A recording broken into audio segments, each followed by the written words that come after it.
আসসালামু আলাইকুম, welcome back to Anjuman ইনফোজন। বর্তমান চলমান পরিস্থিতিতে নেটের ধীর গতির জন্য আমাদের কিন্তু সোশ্যাল মিডিয়া প্ল্যাটফর্ম সহ বিভিন্ন ধরনের সোশ্যাল মিডিয়া প্ল্যাটফর্মে আমরা প্রবেশ করতে পারছি না।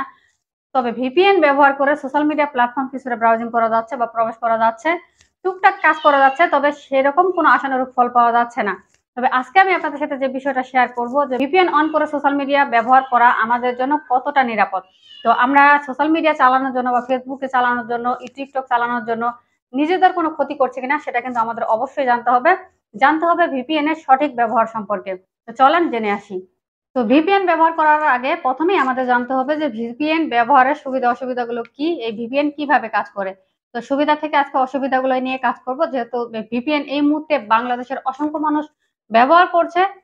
আমাদের কিন্তু এখনই সতর্ক হতে হবে, কারণ একটু অসতর্কতার জন্য আমাদের কিন্তু বড় ধরনের ঝুঁকি চলে আসতে পারে, বিপদ চলে আসতে পারে, আপনার ইনফরমেশন চুরি হয়ে যেতে পারে, ডিভাইস হ্যাক হয়ে যেতে পারে, তথ্য চুরি হয়ে যেতে পারে যে কোনো সময়। অতএব সেগুলো কি, চলেন জেনে আসি। প্রথমত ভিপিএন আসলে কিভাবে কাজ করে। ভিপিএনটা আমরা যখন ইউজ করি, আমাদের যে ফোন রয়েছে, ফোনের লোকেশন অনুযায়ী ফোনে সেট করা থাকে লোকেশন।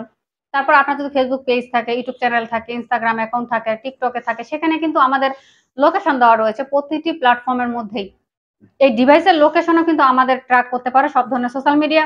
এরপরে রয়েছে আমাদের আইপি অ্যাড্রেস।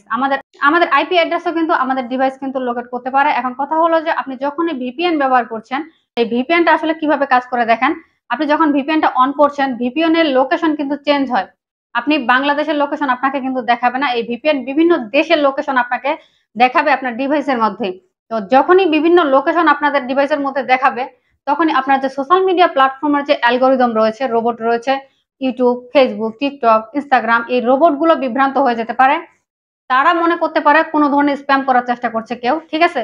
এখন আপনার অ্যাকাউন্ট রেস্ট্রিক্টেড হয়ে যেতে পারে, যদি কোনো মনিটাইজ চ্যানেল থাকে বন্ধ হয়ে যেতে পারে, পেজ কিন্তু রেস্ট্রিক্টেড হয়ে যেতে পারে, ডিজেবল হয়ে যেতে পারে, এই ধরনের অনেক ধরনের ঘটনা হতে পারে। ফেসবুক আইডিও কিন্তু আপনাদের ডিজেবল হয়ে যেতে পারে, ঠিক আছে। এই ধরনের ঘটনাগুলো কিন্তু ঘটা অসম্ভবের কিচ্ছু না। যেহেতু ব্যাংক, বীমা সহ বিভিন্ন ধরনের পার্সোনাল ইনফরমেশন আমাদের মোবাইল ফোনে থাকতে পারে, ডেস্কটপে থাকতে পারে, এছাড়াও আমাদের আইডি কার্ড সহ বিভিন্ন ধরনের ওয়েবসাইটে কিন্তু আমাদের লগ ইন করতে হয় বা ভেরিফাই করতে হয়। এই আইডি কার্ডের তথ্য কিন্তু আপনার ফোনে থাকতে পারে, পিসিতে থাকতে পারে।